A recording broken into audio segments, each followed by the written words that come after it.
comme il était au commencement, maintenant et toujours, et dans les siècles des siècles. Amen. Au nom du Père, du Fils et du Saint-Esprit, le Seigneur soit avec vous et avec votre esprit. Samedi 14 novembre, la messe, avec un grand secret que Jésus commence à révéler à son peuple. Depuis Moïse déjà, à qui il enseigne les bras en croix, à maintenir, à garder la prière pour vaincre l'ennemi. Comme disait le pape Pie XII, ce conflit qui est de toujours entre le bien et le mal, entre Satan et le Christ. Il disait ça en pleine guerre mondiale, en 1943. Et oui, c'est ça, le combat est spirituel. Et l'arme que le Seigneur nous donne, c'est la prière. Mais quelle prière? Une prière qui va évoluer, grandir jusqu'à devenir la prière même du Christ. Préparons-nous et profitez de ce temps de lutte, mes amis, profitez de ce temps de combat, profitez de ce temps d'épreuve, ce temps de tribulation, ce temps de persécution, ce temps où la peur règne, ce temps de confinement. Profitez de ces temps qui sont les derniers. Profitez pour ne pas vous laisser disperser, ne pas perdre de temps dans des choses de peu d'importance, dans des pécadilles, dans des soucis inutiles. Demandons pardon au Seigneur pour être encore bien distrait de l'essentiel.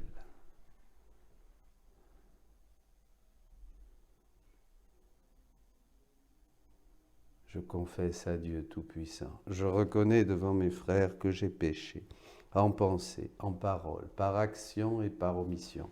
Oui, j'ai vraiment péché. C'est pourquoi je supplie la Vierge Marie, les anges et tous les saints, et vous aussi, mes frères, de prier pour moi le Seigneur notre Dieu. Que Dieu Tout-Puissant nous fasse miséricorde, qu'il nous pardonne nos péchés et nous conduise à la vie éternelle. Seigneur, prends pitié. Ô Christ, prends pitié.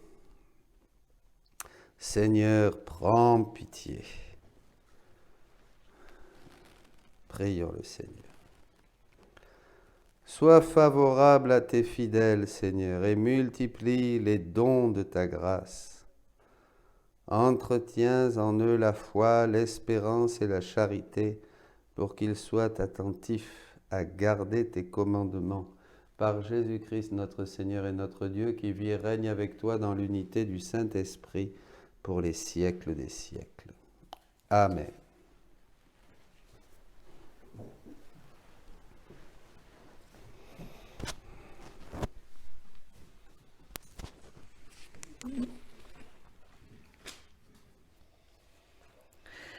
Lecture de la 3e lettre de Saint Jean. Bien-aimé, tu agis fidèlement dans ce que tu fais pour les frères et particulièrement pour des étrangers. En présence de l'Église, ils ont rendu témoignage à ta charité. Tu feras bien de faciliter leur voyage d'une manière digne de Dieu, car c'est pour son nom qu'ils se sont mis en route sans rien recevoir des païens. Nous devons donc apporter notre soutien à de tels hommes pour être des collaborateurs de la vérité. Parole du Seigneur. Nous rendons grâce à Dieu. Heureux qui craint le Seigneur. Heureux qui craint le Seigneur. Heureux qui craint le Seigneur, qui aime entièrement sa volonté. Sa lignée sera puissante sur la terre, la race des justes est bénie. Heureux qui craint le Seigneur. Les richesses affluent dans sa maison. À jamais se maintiendra sa justice. Lumière des cœurs droits, il s'est levé dans les ténèbres. homme de justice, de tendresse et de pitié. Heureux qui craint le Seigneur. L'homme de bien a pitié, il partage, il mène ses affaires avec droiture. Cet homme jamais ne tombera. Toujours on fera mémoire du juste. Heureux qui craint le Seigneur.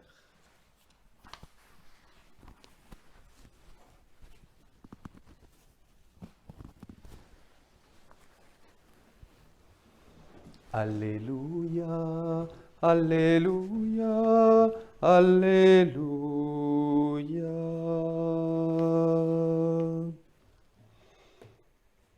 Par l'annonce de l'Évangile, Dieu vous appelle à partager la gloire de notre Seigneur Jésus-Christ. Alléluia, Alléluia, Alléluia. Le Seigneur soit avec vous et avec votre esprit. Lecture de l'Évangile de Jésus-Christ selon saint Luc.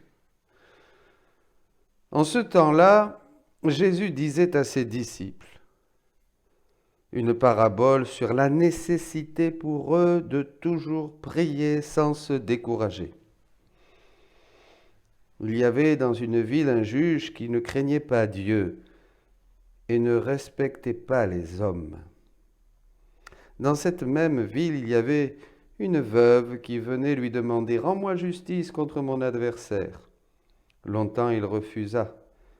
Puis il se dit « Même si je ne crains pas Dieu et ne respecte personne, comme cette veuve commence à m'ennuyer, je vais lui rendre justice pour qu'elle ne vienne plus sans cesse m'assommer. » Le Seigneur ajouta « Écoutez bien ce que dit ce juge dépourvu de justice. Et Dieu ne ferait-il pas justice à ses élus qui crient vers lui jour et nuit? Les fait-il attendre? Je vous le déclare, bien vite, il leur fera justice. Cependant, le Fils de l'homme, quand il viendra, trouvera-t-il la foi sur la terre? Acclamons la parole de Dieu. Louange à toi, Seigneur Jésus.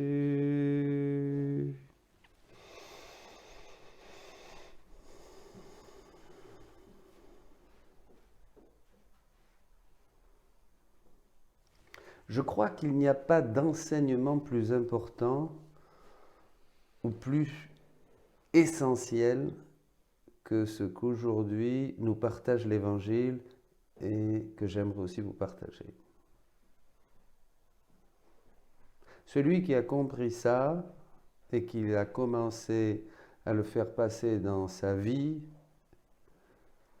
est sauvé. Déjà un saint Alphonse disait « Celui qui prie se sauve sûrement, celui qui ne prie pas se condamne sûrement ».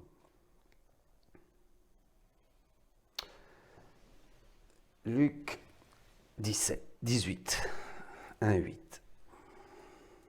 Jésus enseigne une parabole sur la nécessité de prier sans cesse, sans jamais se décourager. Ayez ça en tête. Il va commencer à enseigner à ces hommes qui sont proches de lui la nécessité de la prière continuelle. Les saints, dès les premiers temps de l'Église, vont commencer à se mettre en quête de cette prière continuelle, de se vivre en présence de Dieu. Et je crois que c'est un premier point que je touche très brièvement.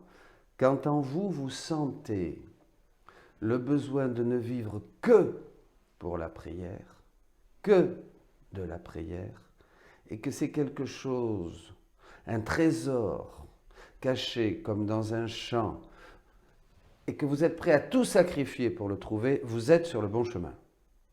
C'est une expérience, c'est quelque chose. Et c'est ça qu'on retrouve dans ces premiers apôtres, ces hommes de prière, les pères du désert.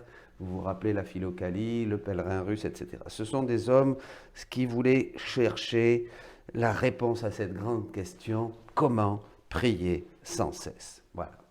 Donc, et de là, nous sommes partis, dès les premiers siècles de l'Église, jusqu'à aujourd'hui, jusqu'aux plus grands saints qui sont arrivés à cette union, à cette vie quasi, dira Saint Jean de la Croix, permanente, avec Dieu. Toujours prier. Jésus nous enseigne. Il pose les bases de la prière telle que nous l'avons connue jusqu'à aujourd'hui. La prière traditionnelle. Et c'était important, et c'était un chemin indispensable, parce que justement, à force de prier, le Père, Dieu, va faire justice aux élus. C'est dans le texte.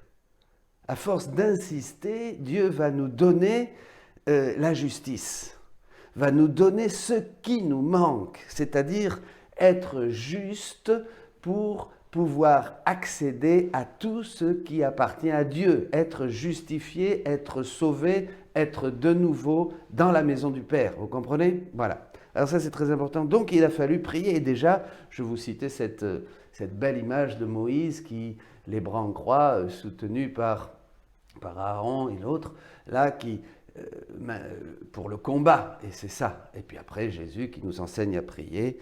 Et surtout le Notre Père, en fait, qui résume toutes les prières. Notre Père. Alors voilà. Alors jour et nuit. Et alors c'est très important. Et alors là, nous allons basculer dans un enseignement qui est la continuité de ce que nous enseigne le Seigneur, mais qui va évidemment très loin. Alors, bon, accrochez-vous. Mais très simple. Et on comprend très bien. On comprend très très bien. Vous allez voir, c'est pas...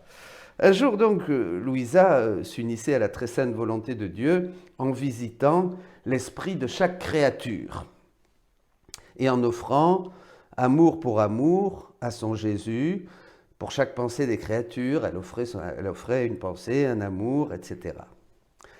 Et évidemment, c'est Jésus qui suscite cette forme de prière chez Louisa, et Louisa, surprise,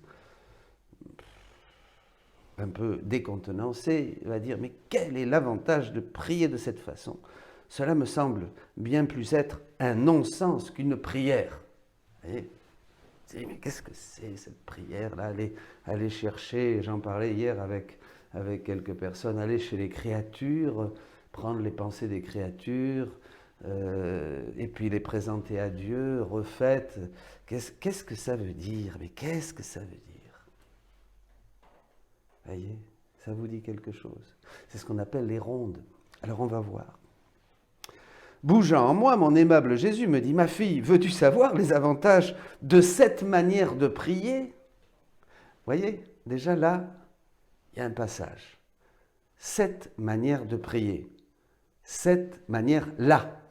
C'est-à-dire qu'il y en a une autre.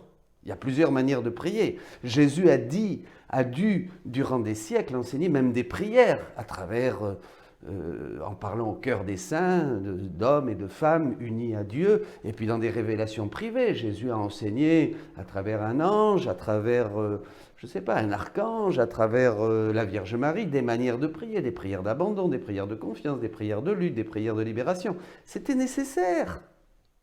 Il fallait nous apprendre à demander à Dieu. Demandez, vous recevrez.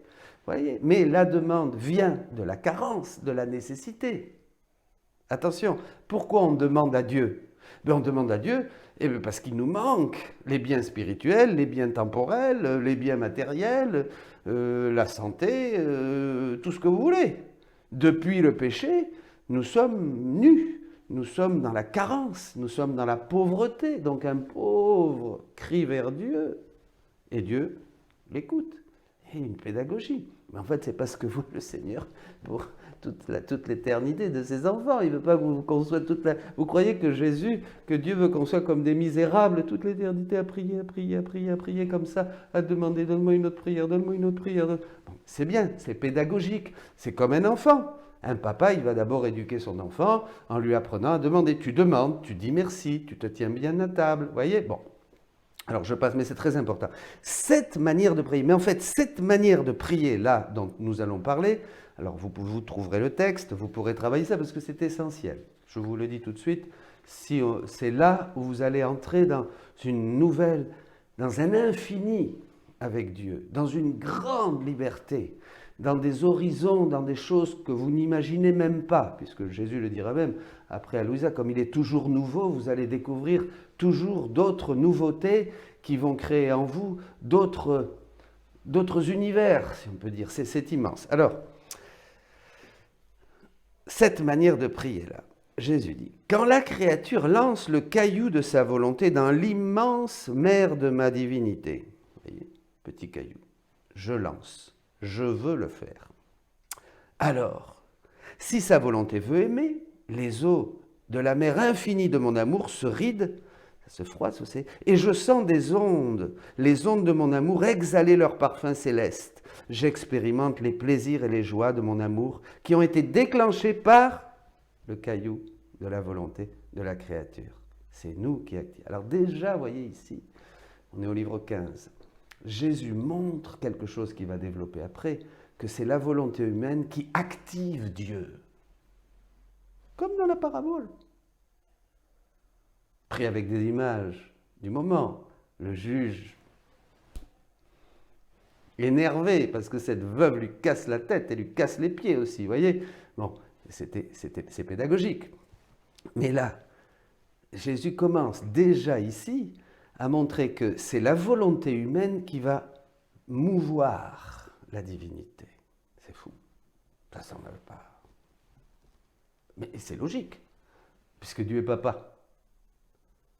À partir du moment où nous sommes justifiés, il veut tout nous donner. Vous voyez ? Alors,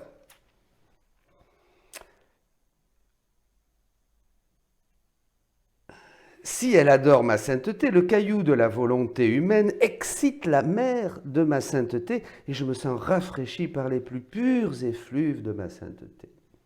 Bref, chaque chose que la volonté humaine accomplit dans ma volonté est comme un caillou lancé dans la mer correspondante de mes attributs.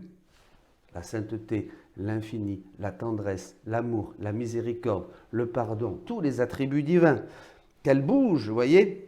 La mer et à travers les ondes provoquées, je sens que mes propres attributs me sont offerts, de même que les honneurs, la gloire, l'amour, et que d'une manière divine, la créature me donne ainsi la gloire et l'amour, que d'une manière divine, la créature me donne ainsi.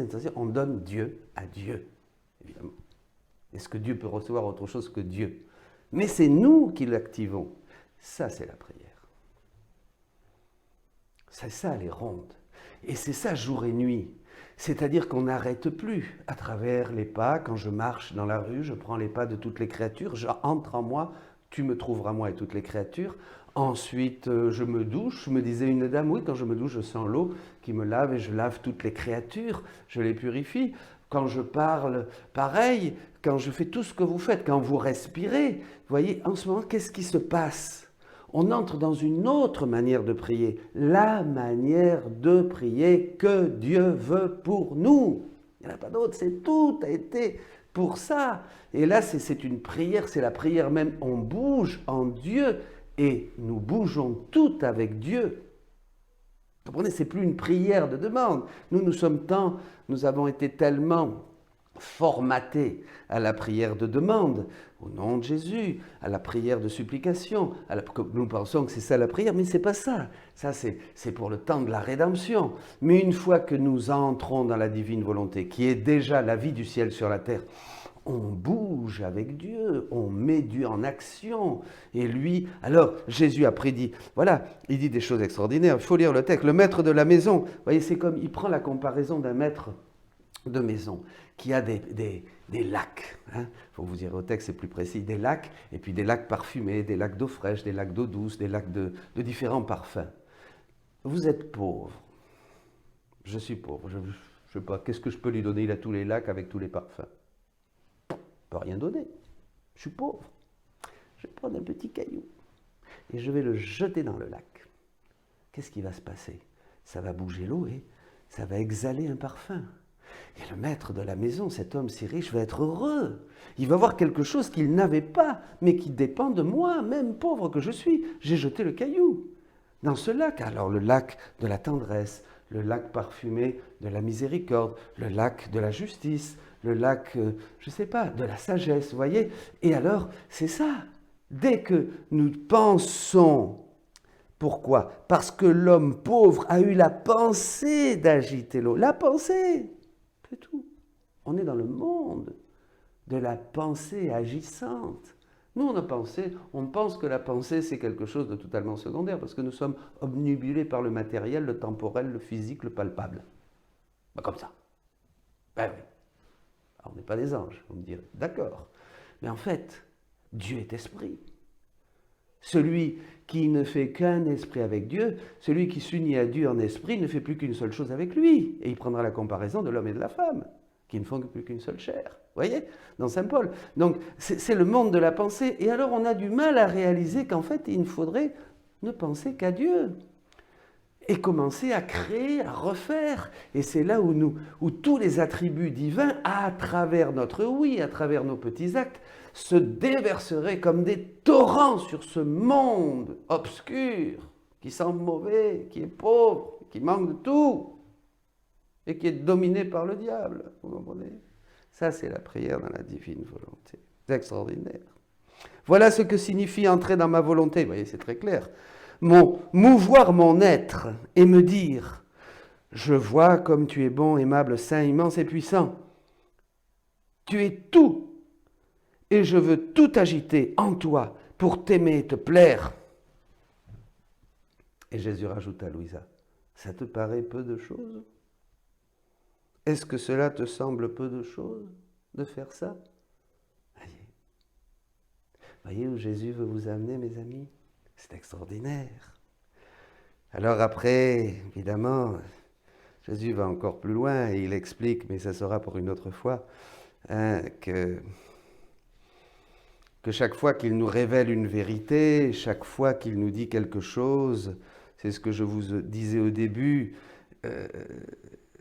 quelle est sa joie quand il révèle ces vérités qui sont non pas des reflets seulement de ses attributs, mais chaque vérité qui nous est donnée est la substance même des biens qui se trouvent en lui et qui sort et qui nous donne. Donc c'est une création en nous, c'est du divin à l'état brut qu'il crée en nous. Et c'est ça, cette parole, ces vérités, c'est ces vérités qui nous transforment. C'est ça, mes amis. Donc, voyez, jour et nuit. C'est cette foi que Jésus veut trouver sur la terre, c'est la fin de la parabole. Quand le Fils de l'homme viendra, le Fils de l'homme, quand il viendra, trouvera-t-il la foi sur la terre? Il veut trouver cette foi des élus. Il veut trouver cette prière, parce que c'est l'accomplissement du Notre Père, que ton règne vienne, que ta volonté soit faite sur la terre comme au ciel. C'est-à-dire que la volonté de Dieu qui se fait au ciel et qui agit partout, moi, toi, on commence à la faire ici-bas sur la terre dans la divine volonté. Et là, on est ces élus qui sauvent le monde et qui vont pouvoir donner à Dieu la gloire et le salut, la gloire par le salut de tant d'hommes et de femmes qui se perdent. C'est ça qui est important. Donc, si vous comprenez cela, eh bien, devenez apôtres des derniers temps, missionnaires de la divine volonté. Cherchez, vous trouverez. Dieu nous donne tout en ces temps si troublés. Amen.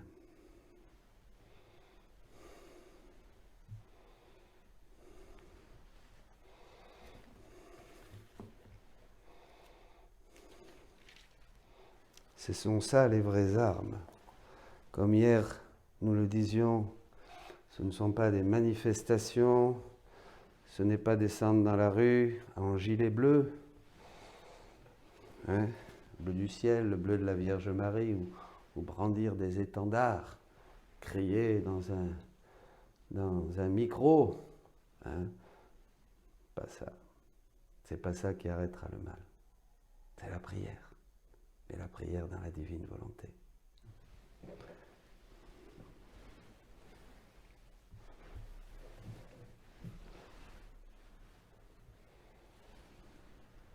Tu es béni, Seigneur Dieu de l'univers, toi qui nous donnes ce pain, fruit de la terre et du travail des hommes, nous te le présentons, il deviendra le pain de la vie.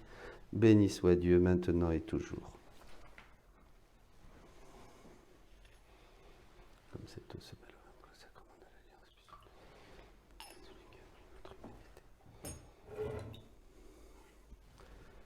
Tu es béni, Seigneur, Dieu de l'univers, toi qui nous donnes ce vin, fruit de la vigne et du travail des hommes, nous te le présentons, il deviendra le vin du royaume éternel.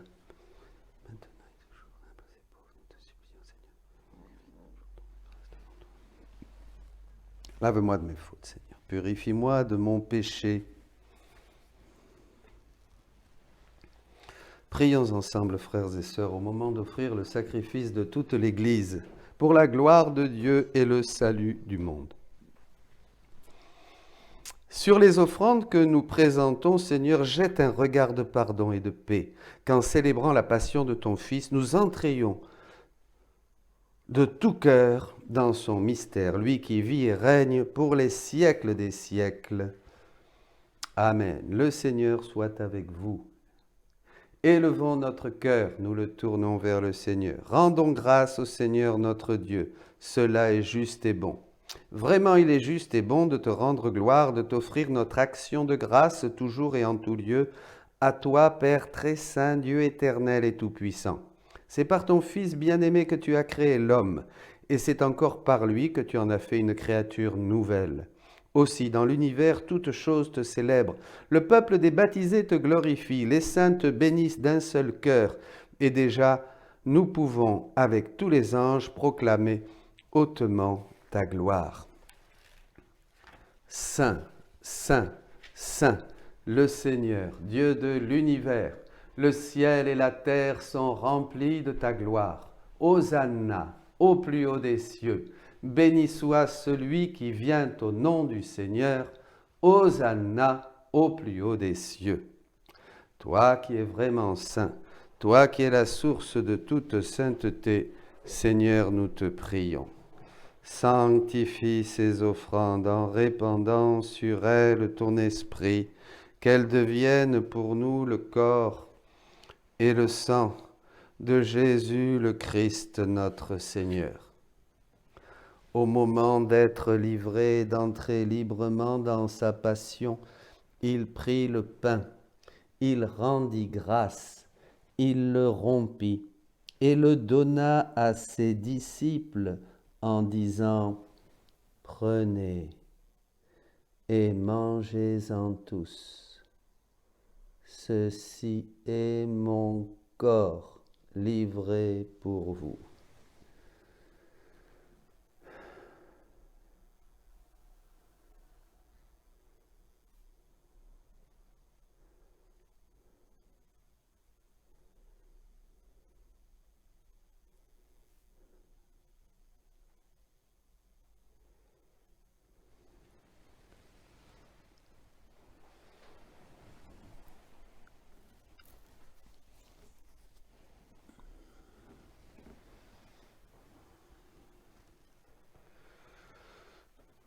De même, à la fin du repas, il prit la coupe.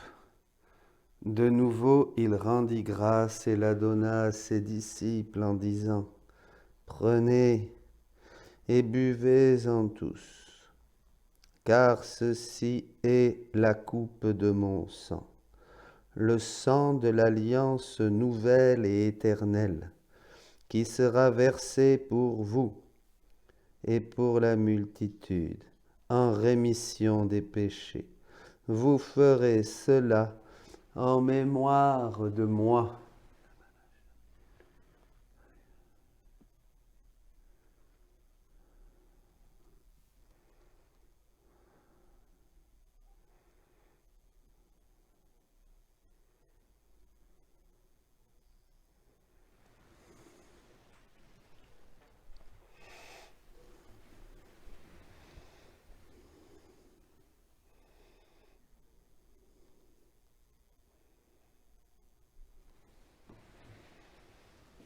Tu as vaincu la mort, tu es ressuscité, et tu reviens encore pour nous sauver.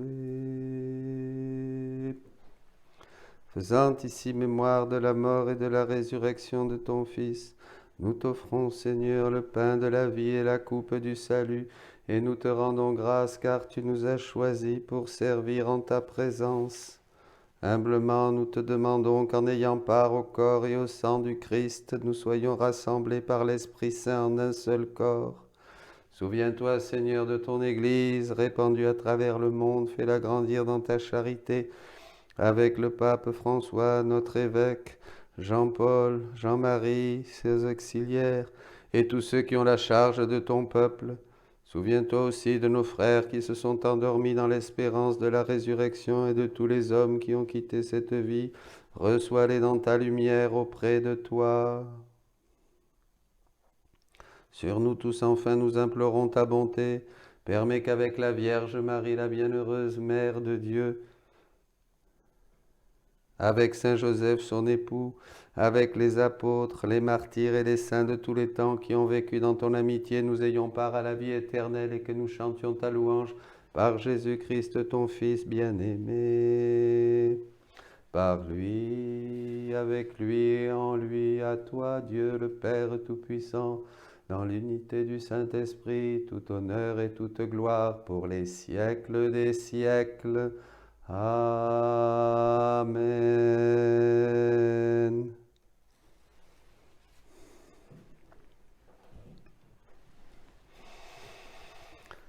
Rejoignons tous les cœurs, tous les hommes, tous ceux qui ont dit cette prière du Notre Père dans le passé, maintenant et jusqu'à la fin des temps, tous ceux qui rediront les mêmes paroles de Jésus, prenons-les tous dans notre cœur, rendons-les présents, refaisons cette prière comme si elle était parfaite, dite avec une foi vive, avec un amour qui est l'amour même de Dieu.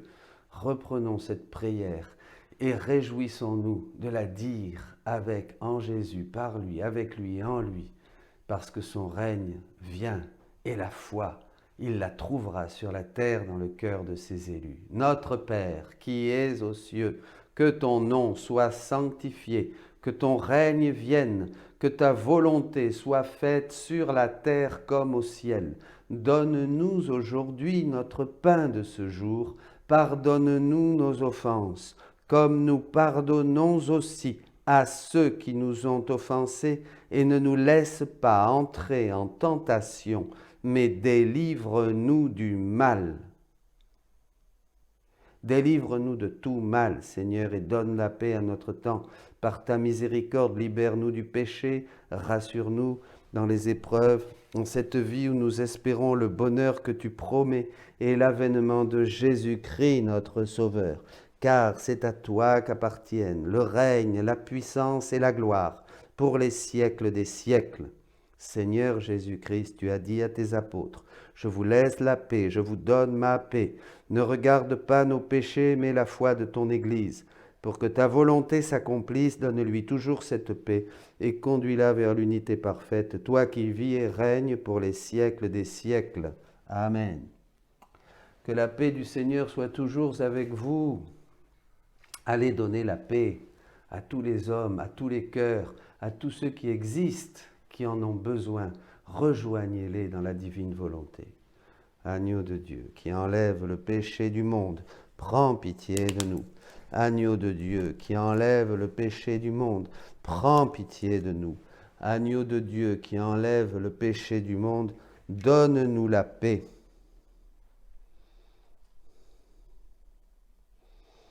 Heureux les invités au repas du Seigneur. Voici Jésus-Christ, l'agneau de Dieu qui enlève le péché du monde. Seigneur, je ne suis pas digne de te recevoir, mais dis seulement une parole et je serai guéri. Communiez tous dans la divine volonté au corps et au sang du Christ en prenant la communion que Jésus s'est donnée à lui-même le jeudi saint. Et allez frapper à la porte de tous les cœurs en leur disant « Le corps du Christ répond Amen », comme si tous communiaient et comme si le Père était tellement heureux de voir que par le sacrifice de Jésus, tous communient au corps et au sang du Christ. Allez, rejoignez les cœurs, donnez-leur le corps du Christ.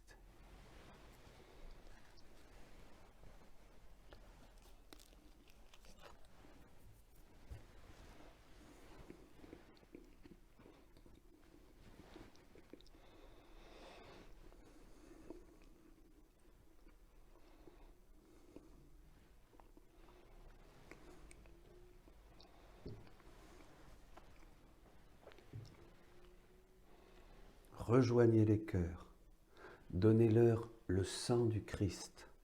Prenez ce sang et versez-le sur leurs âmes, sur les liens, sur tout ce qui est sale, souillé, malade, tordu, pauvre, blessé.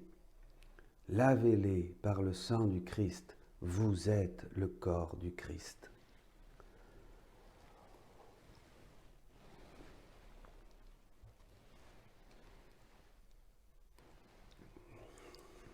Amen.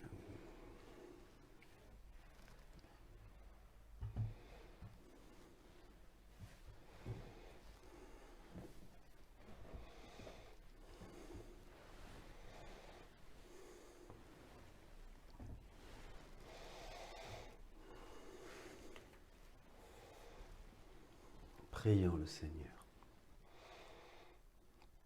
Fortifiés par cette nourriture sainte, nous t'adressons, Seigneur, nos actions de grâce et nous implorons ta miséricorde, que l'Esprit Saint fasse persévérer dans la droiture ceux qui ont reçu la force d'en haut par Jésus le Christ, notre Seigneur. Amen. Je vous invite, après cette messe, comme toutes les messes que vous suivez avec nous ici, à faire les 10 minutes d'action de grâce. Le Seigneur soit avec vous et avec votre esprit, et que Dieu Tout-Puissant vous bénisse, le Père, le Fils et le Saint-Esprit. Allez dans la paix et la joie du Christ. Je vous salue Marie, pleine de grâce. Le Seigneur est avec vous. Vous êtes bénie entre toutes les femmes, et Jésus, le fruit de vos entrailles, est béni. Sainte Marie, Mère de Dieu, priez pour nous pauvres pécheurs, maintenant et à l'heure de notre mort. Amen. Tes craintes, tes doutes, tes agitations sont des cordes qui te lient à toi-même. Ils t'enlèvent la fraîcheur de l'amour. Ils font même faner l'amour et te détachent des bras de Jésus.